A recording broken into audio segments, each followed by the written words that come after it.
Hello, Kelsey, and welcome to the Jessica Pinelli podcast. Thank you so much for your time. Thank you so much for having me. I'm so excited to be here. I am super excited to get into who you are, what you do, but I want to start with something that really drew me into your Instagram profile, your threads. I love all your threads, but the term that you use is squiggly creatives. Where did that come from? What does that mean? And why have you embodied this for your brand? Well, that's a great question. So squiggly creative is how I describe my brain basically. Just growing up, I was always, I guess, a nonlinear thinker. I was quite creative. And my whole life kind of mirrors a squiggle. I've moved all over the place. I've had various careers. So yeah, it was kind of the way that I described myself and the way I think. And then when I would describe it that way, people in my audience would really relate because I have a lot of squiggly creatives in my audience. So I kind of took it as like this whole lifestyle and business approach, like really allowing ourselves to be creative, to explore different avenues, to change our minds. And so, yeah, this idea of squiggly creative is really like, I guess, a little bit ADHD adjacent, but I don't like to like put a like label on it in that way, especially if people who don't have ADHD sometimes still um, feel like they are, in the world of squiggly. So yeah, I tend to just like call it squiggly creative, and then it's like my whole approach, yeah, to life and business. I hope that makes sense. No, I need to absolutely. like come up with a more articulate way to explain it, but that was a very squiggly way of explaining what it is. I think that was a perfect way of explaining it. And really tapping into that squiggliness. Like I love it. And I love your brand and what you were putting out there. And for everyone, for what it sounds like, the theme with that is kind of giving yourself permission to be creative. Where is that coming from? Why do you think a lot of people actually seek the permission or seek that it's okay to be creative and do things differently? Yeah, I think it comes from my own shadow around it. So growing up, it was always like my dad used to say, organization is the key to success. So I really internalized this idea that I'm not organized. Like I would lose things all the time. I would get called out in class for talking too much. I would just forget things and just, typical creative brain. And I had so much shame around it. And I think when I worked in a corporate office, so my career before I did my own business was working in the music industry in LA, I really, really hid the fact that I was squiggly. I tried like I would work after hours to organize myself. I would just like totally like put that into a deep dark corner and pretend that I wasn't that anymore. And it wasn't until I started my own business that I was like, "Oh wait, maybe this is okay. And maybe this is actually like having this part of myself is actually what makes me so great at being an entrepreneur because I think differently, because I am a bit visionary, because I think outside the box. So maybe it's okay that I'm not like an A to B to C thinker and I'm not great at systems and I'm not meticulous about things because like I can hire for that and I don't need to be good at that too. So I think in my emergence of accepting this shadow part of myself and talking about that, it's also invited other people in who also didn't fit that like norm and feel like, okay, I can be like this too, which is it. That's all I could hope for my business is to create a space like that. From what I've seen on social media and getting to know you more from this podcast episode, I could not imagine you in corporate and having that. Where was the leap? What's the leap that you um, took? I really struggled. Did you ever work in corporate? Not quite corporate, but I have had a job with a boss having to follow rules. So I do resonate when you're like, okay, I was doing things after hours because my way, very creative person too. And I was like, is this really the only way that we can get shit done? Yeah. Yeah, totally. I struggled a lot. Like in the music industry, it was a little helpful because I worked for a company that did Coachella and like a lot of big concert. They were called Golden Voice, and there were a lot of squiggly creatives there, so it was kind of like not as bad, but it's still I felt like the organization um yeah, I felt like I felt like I didn't quite fit in and it could be quite frustrating because of just the sheer volume of work was really hard for me to manage. It was very fast paced and lots of personalities, as you can imagine. And then I actually had a job in Australia when I moved here at Stan. It's like a streaming service. I'm Oh, assuming a yep, lot of Stan. people Yep, know Stan. Yes, I Stan. know. Mm. And I had the worst experience there. It was super, super corporate. The people were not very nice. And I actually ended up getting fired from there because I was so squiggly. Or not like it wasn't like a serious thing because I was just on contract there, but I was basically like my contract wasn't renewed. And it was so shameful. I'd never been fired from Mm. anything before, but I think at that point I was just so over trying to hide it. And I was also so ready to do my own thing. So it was almost like a self-sabotage thing where I was like, I don't fit in here. Everyone's an asshole and I just want to like get out of here. So I'm going to just like be my squiggly self. And yeah, of course that didn't end well. So yeah, it was hard. I was a lot of masking. It was a lot of struggle all through my 20s trying to figure it out. So you said you're originally from LA and you've come to Australia, and I know that we discussed this off recording. Can you bring us into the picture of traveling and now working in Australia, of having your own business and not being in this corporate world and living what I imagine a very different lifestyle in Australia to LA? Totally. Yeah. Have you always been in Brisbane or you said you're from Perth, but when did you end up like moving Um, to a big I'm city? I moved to Brisbane 2 years ago. And Okay. so Perth is like, I'm not sure how much you know about Australia. It's like the sleepiest part. I maybe, sorry to everyone listening on the podcast, definitely Canberra is up there with the sleepiest estate of all, but Perth is slow Yeah. pace.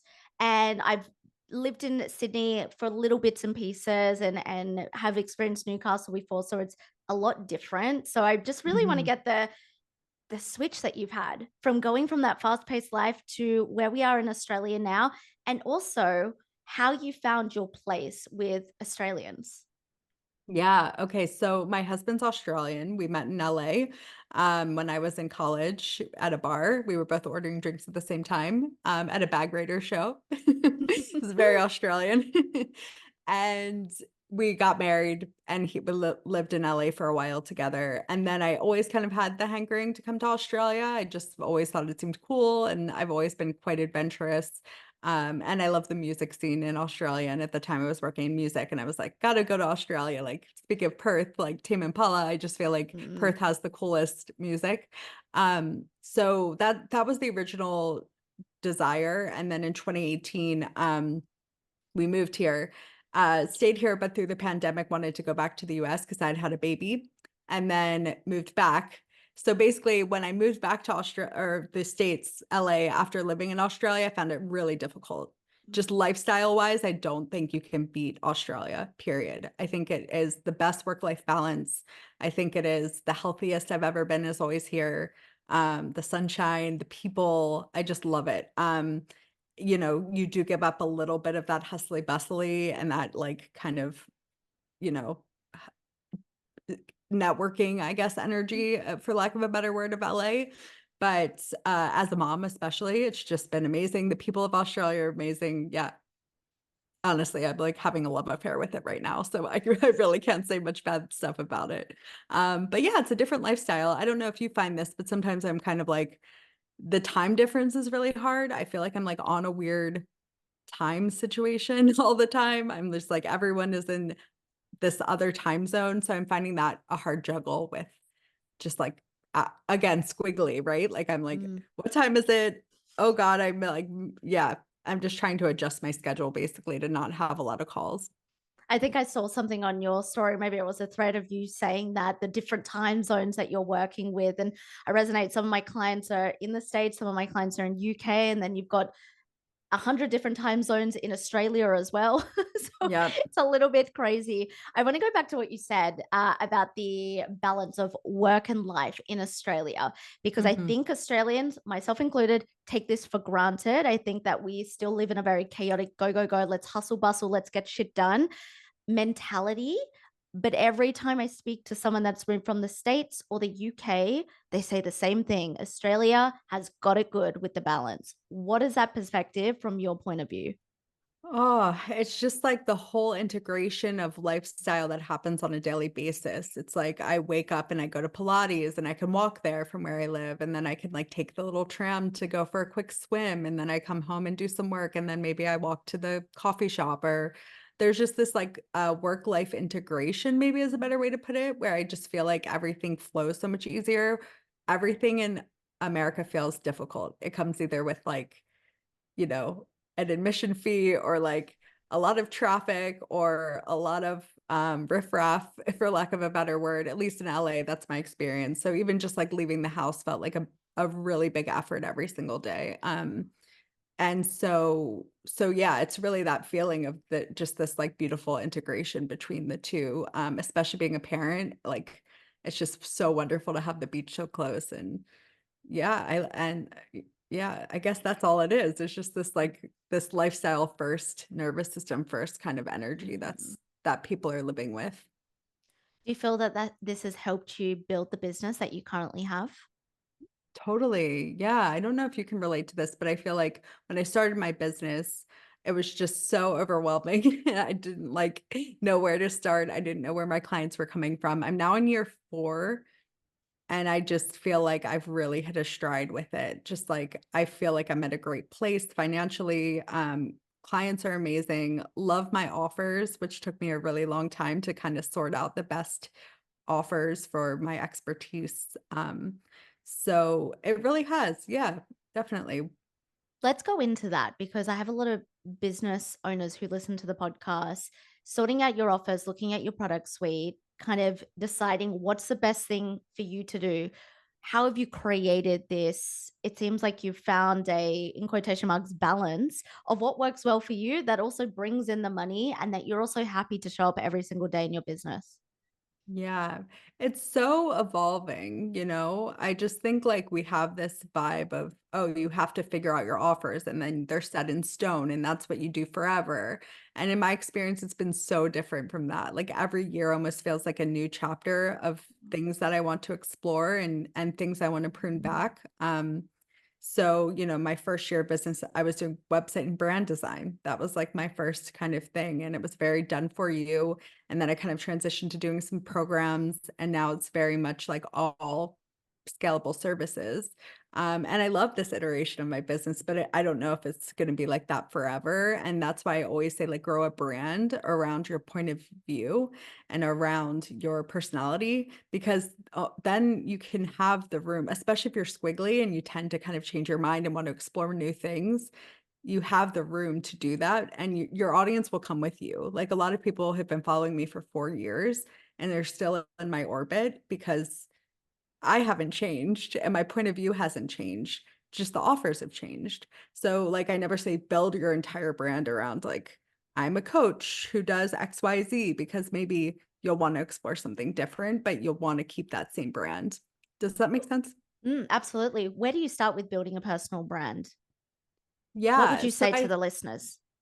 So I really think you start with your point of view and like what do you believe? Like what hills are you going to die on? Like what do you Mm. celebrate? What do you challenge?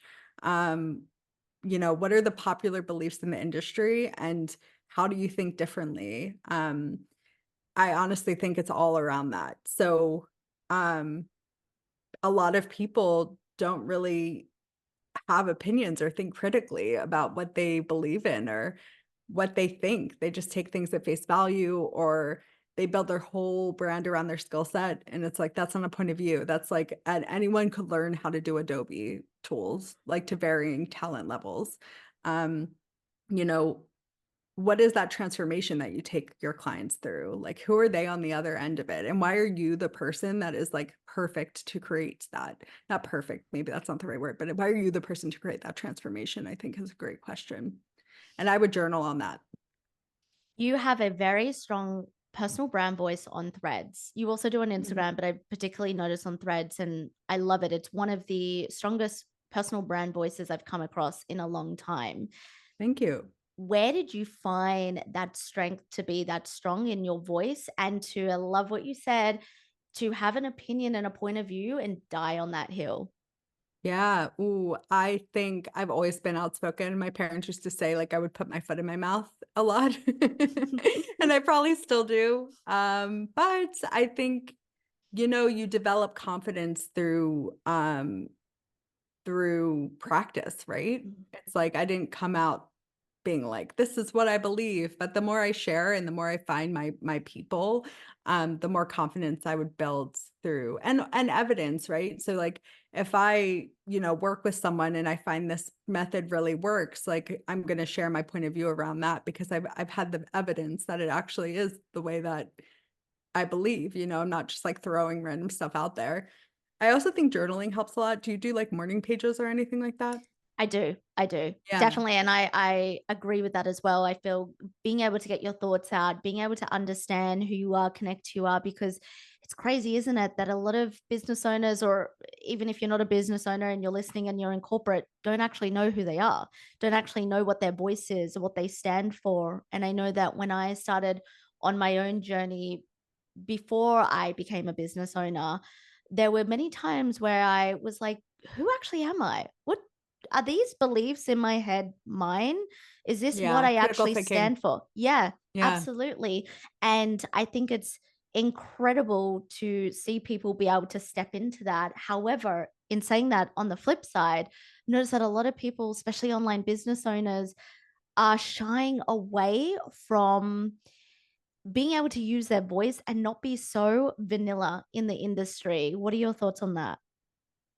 Like, how people are kind of just blending in, like, not wanting to rock the boat or something. Yeah, Yeah. I definitely think it's yeah, across the board. A lot of people just say kind of the same stuff. It takes a lot of work and excavation to come up with your own points of view about things. So I'd say if you are finding that you are coming off vanilla or you're just, like, not standing out, it's probably a great invitation to, like, write down all of the things everyone is saying in your industry. Like, you could just scroll through reels or scroll through your feed or scroll through threads and just be like, "Do I believe this? Yes or no? What do I think about this? How could I, expand on this?" I think writing a newsletter is also a great way and practice to, like, really solidify your point of view. I think writing a newsletter every single week for the past 2.5 years has also helped in that. So it's a practice, right? It's like an active conversation almost with yourself that ends up being with your audience because of the internet. And do you think that your personal brand and showing up as your authentic self online and bringing people along in that has been a merit to your ability to foster a community, and even the community that has stayed with you from 4 years ago and now you have completely different offers?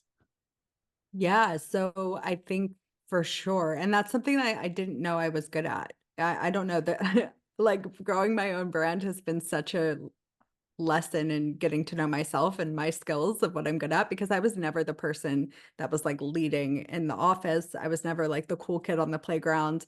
I never really found my group of people. I always had like a couple of friends. I was not in a sorority or anything.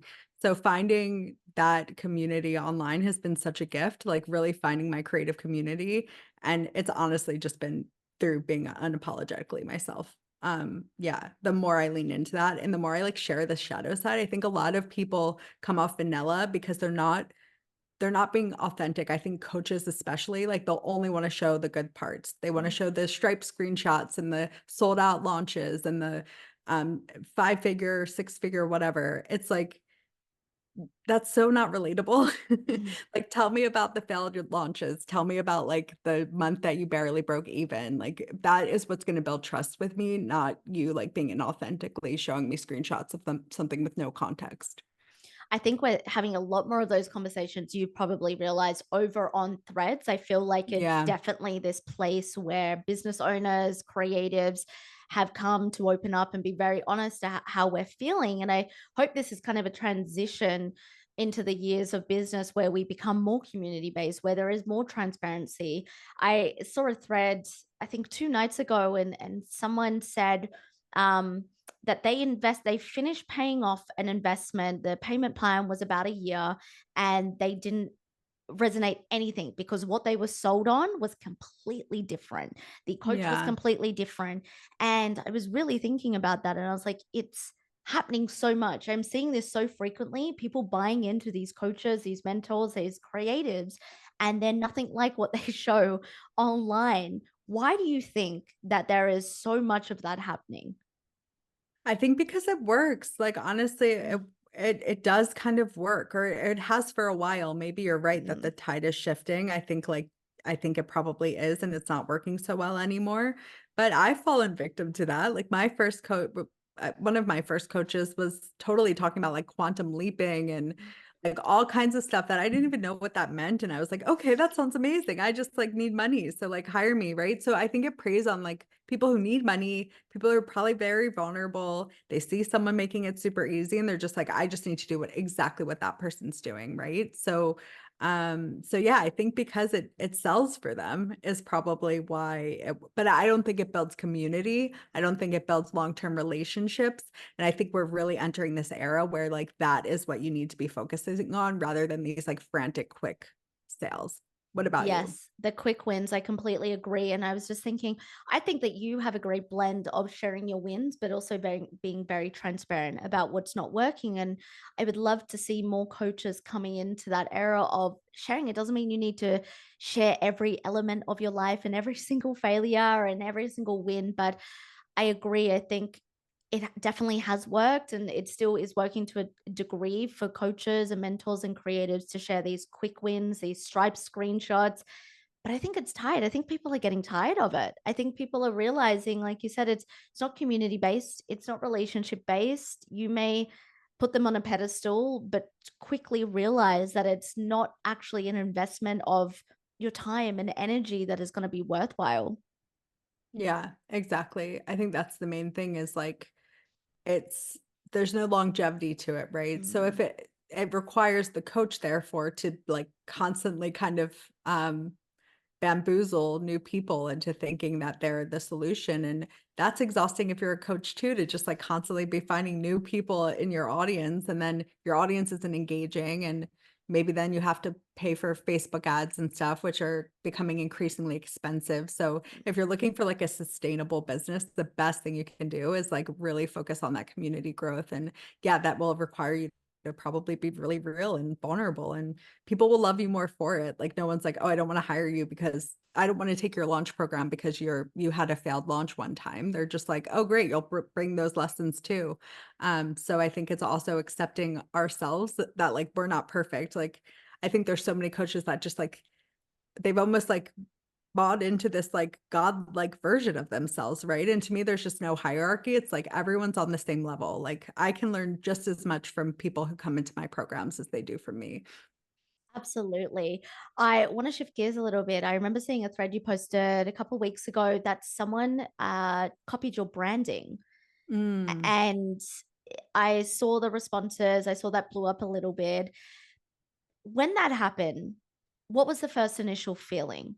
And for anyone else that is listening and maybe going through people copying their captions or post, I've definitely had it happen to me as well. And I remember the first time that it happened, I didn't really acknowledge. I was more shocked. Now, if it was to happen, I think I'd have more of a backbone into what I stand for. But for those people that are listening and they're either scared to confront or think that this could be, if I put this out there, someone's going to take it, what's your advice to them? Ooh, okay. It's hard to advise because it's definitely going to happen the bigger that you get. It's only happening more frequently to me, and 99.9% of the time, I just ignore it. I don't say anything, or I'll just, like, send a quick note that's like, "Whoa," you know? In that particular instance, she was a coach selling abundance and selling just, like, all of these things that, amazing to sell those things, but not when you're ripping off someone else's brand. So I almost, like, posted it almost as like a how absurd, like, let's laugh about it. But then, and this is probably, like, my kind of spicy personality coming out in the background, is I think the response on Threads was kind of like, "Oh, that could just be Pinterest graphic," or not Pinterest, like Canva Canva. graphics or something, and I'm like, "No, it's not. A, it's not, and B, like, why would that make it okay? And like, Mm, I just don't, there were so many like questions that then I got like a little bit annoyed about it. And I think I learned a little lesson of just like, don't say anything ever if someone copies you. Cause it's just like, no one is gonna, like, what was I even seeking in that moment of other than like commiseration, and like, what's the point of that? I think the best way to deal with it is directly with the person, threaten a cease and desist if necessary, if they're like fully ripping off your IP, which has happened to me many times. Um, and don't call it out unless it's like really, really, I don't know, maybe do what you want, but I think my lesson is like, don't call it out because it's just like weird energy I didn't really want to bring into my business. And um, I felt like it wasn't me, like the way I responded. I think it was quite emotional and like mm. not how I would normally respond. So, yeah, I don't know if that answered your question, but it is just one of those things that you deal with. I'm sure, like you said, you've dealt with it. Mm. And the bigger that you get, the thing is, it actually got me loads of followers and loads of like engagement. So I could see where people maybe want to, someone might want to call it out as like almost a kind of growth thing. That surprised me. I was like, oh my God, I've gotten like 500 followers from this situation. But yeah, I don't know if that answers your question, but it's just one of those shitty parts of brand growing.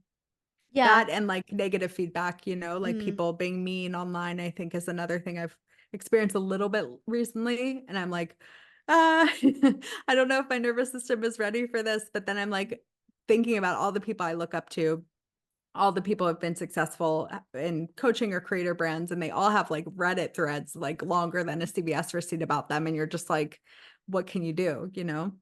I think that it's important that you brought that up. I believe that we law of polarity, right? With all of the pride and all of the wins and all of the great comments, we're always going to attract to a degree people who are nasty or people who have something negative to say or people who rip off our brands. I think it's important to understand, especially as an online business owner, that we're never safe in quotation marks from it. It should almost be an expectation, but I love that you put it out. I agree. I love that your self reflection is maybe I shouldn't have been so emotional in response. I feel that maybe having my own brand, I would have been in that state. But I do love that you brought the awareness because maybe something that you couldn't see, and this is for other people listening too. I think it also gives permission to other people to know that number one, these things aren't right. Number two, it's absolutely okay to stand up for yourself. Even if it's on palm reflection, not the way that you maybe want to, or in integrity or within your values.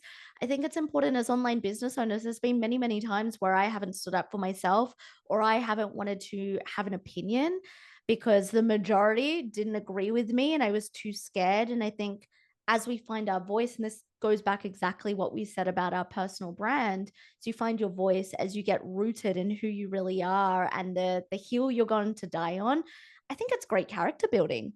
Yeah, that's a good point. Maybe I mean, I kind of go back and forth about it because I'm like, what was the purpose of calling it Mm, out? But I do think it is important to back yourself in business.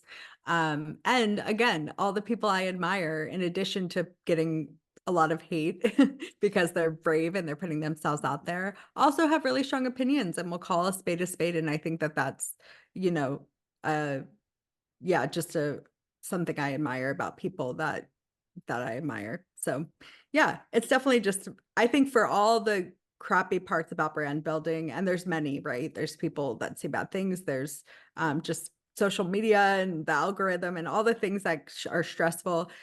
The positives just outweigh everything. So I just try to lean into that as much as possible. Like, how cool that we can live anywhere in the world and like have financial freedom and mm. parent in the way that I want to. And yeah, there's just so much good about it. But yeah, what have you done in the past when someone's copied you?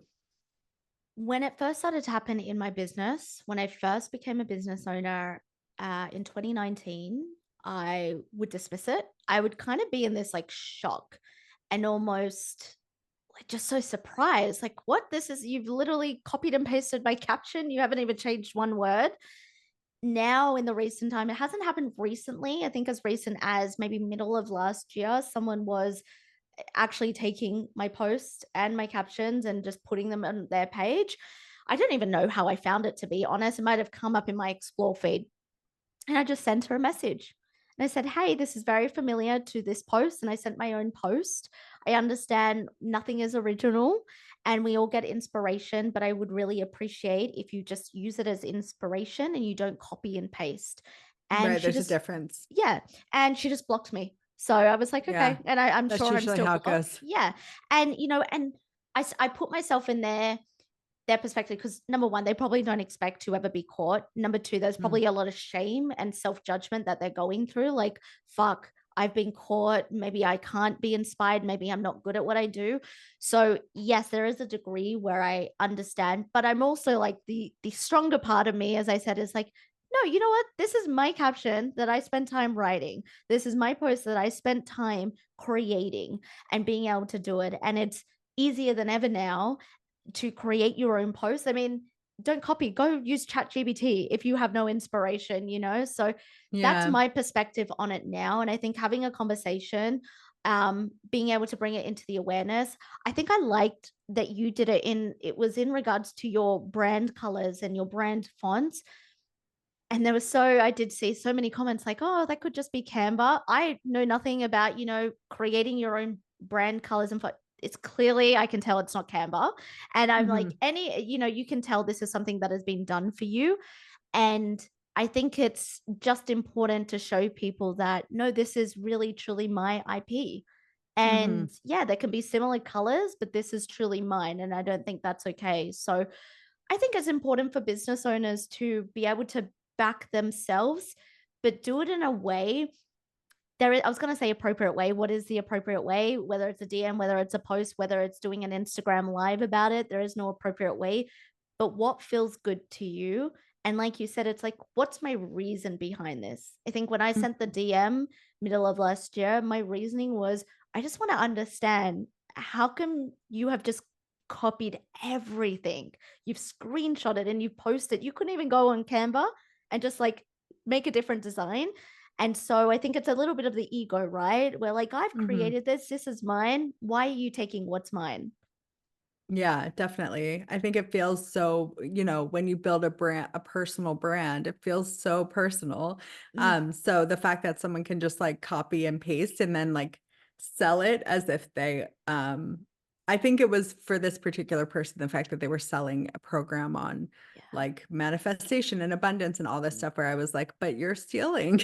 It was just such a misaligned situation that I was like, wait, I actually did think it was like something I would laugh about at first, but then yeah, the comments set me off. So, Yeah. you live and you learn. It can happen like that.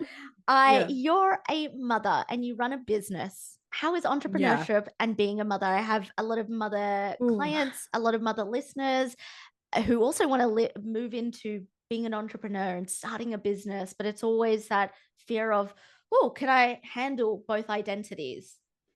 Yeah. Again, balance isn't the word, but integration is the word. Like I had Neil, my son, and started my business at the same exact time. Wow. So once I had him, I was like, there's no way I'm going back to working for anyone else. I just couldn't fathom it. That was just personal decision, how I wanted to parent. And I loved being a mom so much. And so I also felt like I transformed so much. Like I felt so creative after I had birth. I felt like all this energy that I wanted to put into something. Like I just had a baby. Like it was so transformative that I was like, I have to put all this energy somewhere. And I was like, it's time to start my business. So yeah, building both of them at the same time. Like my son's about to turn 4, my business is about to turn 4. And again, it's just been so integrated. Like I've just really built a business that works so that I can be a mom. And I'm really lucky that I have a partner that's been extremely supportive. He worked in TV in LA and in Sydney before that. But he quit his job in August. We went and traveled around Europe for 4 months and then has just been supporting me in my business since we moved here, which has been so awesome because like on a day like today when Neil's not in school, he's with him. They like went on a bike ride and stuff. So my dream for us was always to be like present parents and co-parent together as much as we could while we only have Neil right now, but while our kid is young. And it's worked out. I like, honestly, it's like was my biggest dream. And so yeah, I think prioritizing kids as well is my approach. Like I always want to be there for Neil, and I take off a lot of mornings to spend with him, or take him to the park, go swimming. Yesterday we went swimming in the morning. It's just nice. Like I don't know. It's just always been at the same time. So it's always worked well together. I think that's a nice message for mums who are in business or want to start a business, that it is possible. Where's the parts that you maybe find a little bit sticky between motherhood and Mm. entrepreneurship? Hmm. Where do I find it sticky? I don't know, to be honest. I think having Sean's support right now Mm, makes it not sticky. Before I had his support, like last year in LA, Neil was in school and preschool. Sean was working really crazy hours. So that was really sticky because I was the default parent, even though I was making like probably 10 times what Sean was making. So that was really tricky because I was like, but wait, I'm making so much more than you. Why am I mm. like canceling all my calls because Neil's sick when like you it's way more detrimental for me to do that. So but I feel like there was still like a prioritization of like his full-time job over my business. And so that's where it was really tense. I think now that I'm making enough to like support the family and like bring Sean in, because Sean's not squiggly, he's like very straight thinker, so he's like the energy my business also needs. It's awesome, but it's a challenge. Motherhood's a challenge. Like you grow so much in the same way birthing a business is a challenge. Like you come up against a lot of mirrors and you have to grow and evolve. And it's a gift, really. I love that. That inspires me as well to one day become a mother and know that you can find this balance. And I think it will inspire all the mothers out there that are listening that have their own business to kind of find what works for them. What do And you think are the stickiest parts for your clients? Like, what do they say? I'm curious. definitely the single mothers that I work with Yeah. is having that lack of support. Oh, of So course. Yeah. not having someone there to co-parent with consistently. And of course, I've had a lot of my single mums who have gone on and I've got one in particular in mind. She has now a new partner. They're about to have a new baby, but she was already a single mum to two boys. But during that period before this, she was finding this integration between how can I be the best mum? Can I give my boys all the love that I possibly can? But how can I also be the best online business owner and show up for my clients? She's a creative as well. She's a birth photographer, actually. Oh, And yeah, and finding that place to also welcome someone in and accept their help. And I think yeah. she's taught me a lot of lessons as well of being able to prioritize herself to show up as I know it sounds so cliche, but it's prioritize herself to show up as the best mom, to show up as the best business owner, to then show up as the best partner, to welcome in another partner. And I think that's what I've seen in my single moms is like navigating a world of kids and business without the support. With my mums who have a partner in, what I've seen has been the most stickiest part is the identity piece is not identifying only with being a mum and Mhm. identifying with I am me first. I'm a woman. I am Sarah. I'm Amanda. I am Carly first. And then I'm a mum. And then I'm a Mhm. wife. And then I'm a friend. Yeah, I love that. I think that's definitely something I went through a bit, but at the same time as I had Neil, I started doing the artist way. And I think that was such a gift in like rediscovering my creativity. And then I started my business. So I think having those kind of back to your point of self-care practices and putting yourself first when you can, it's like those moments where you can just like touch base with yourself in the day. Right. Like your morning pages take 15, 20 minutes tops. Like if just get up 20 minutes earlier if you can. I know it's hard, but like make that a non-negotiable. And it will change your life if done consistently. So I think I'm lucky that I've been able to like maintain some self-care practices and I haven't had that as much of yeah, as much of that. I think the thing I struggle with a lot is actually more of like fun Mm, and friendship. I mm, think also like moving around a lot, but I think a lot of my friends in LA were still in the music industry, going out a lot and didn't have kids. So I found that really isolating. Here, I don't really have friends. So I'm finding that hard to navigate. And I'm an extrovert and I love being social. I love having fun. I love going to music festivals and I love partying. I love like being fun. So it's finding moments of like fun that I feel like I've lost along the way in building a business. And not that I think building a business is fun. I think going for swims and Pilates is fun, but I think like that really loose night out where I'm just like with my mm. girlfriends, I'm like really craving that right now. I resonate with that. When I moved to business, I'm an extra business Brisbane. I'm an extrovert as well, and really putting myself in situations where I was like, I need to be surrounded by women and women who inspire me and women that I can see as long-term friends.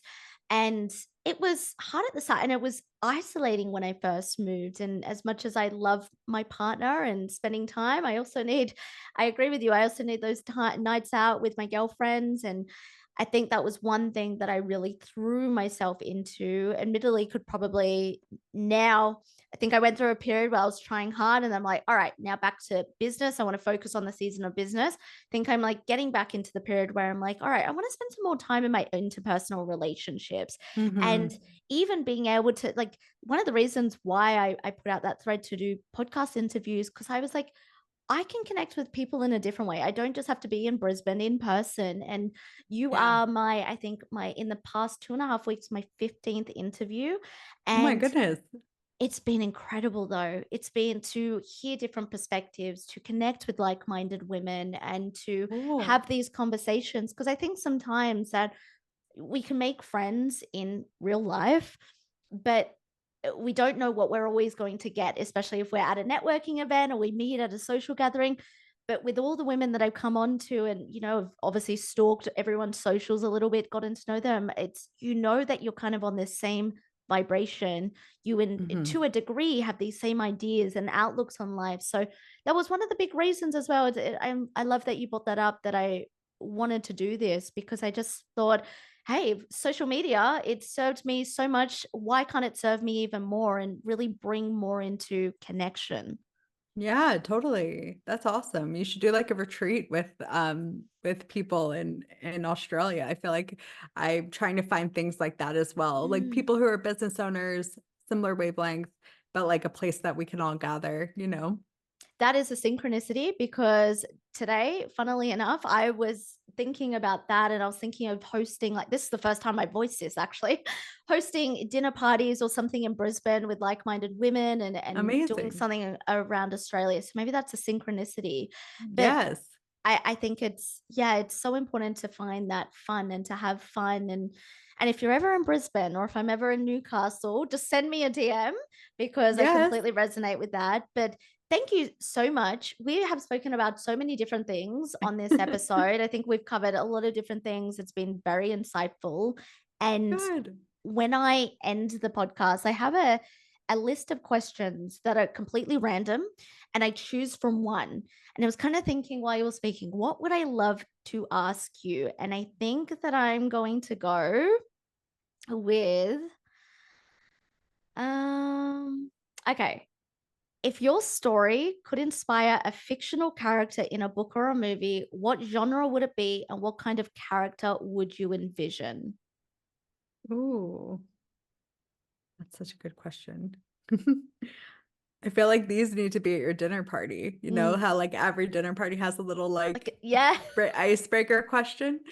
I love a rom-com. I feel like it would be like a Nice. funny kind of like girl in the city, like lots of girlfriends, maybe like a little bit dorky or like not dorky, I guess that's the wrong word, but just a little squiggly, we'll say.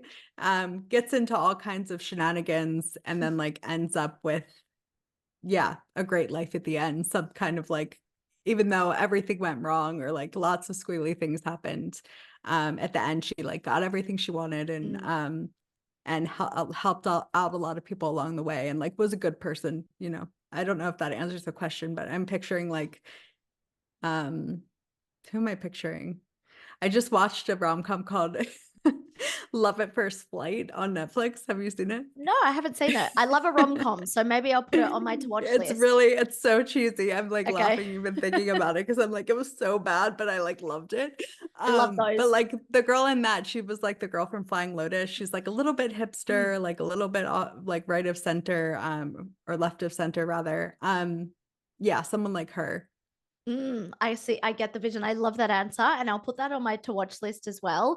Thank you Yeah. so much, Kelsey. Where can everyone find you? What's the best way to connect with you? What do you have going on in your world at the moment for people to work with you? Yeah, great question. I'm about to relaunch my marketing program called Launch Your Own Way. It helps squiggly entrepreneurs kind of plan a launch campaign around their offer. So it's really, really comprehensive, like really fun. So that's kind of the next thing coming up. You can find me on Instagram at cominguproses.co, and Threads is Mm. where Jess and I are hanging out, talk with our spicy opinions, and spicy solutions. I think that's an Mm. important thing as well. So yeah, excited to see y'all there. Amazing. And I'll put that all in the show notes below. Thank you so much, Kelsey. I really appreciate your time. Thank you. This was so fun.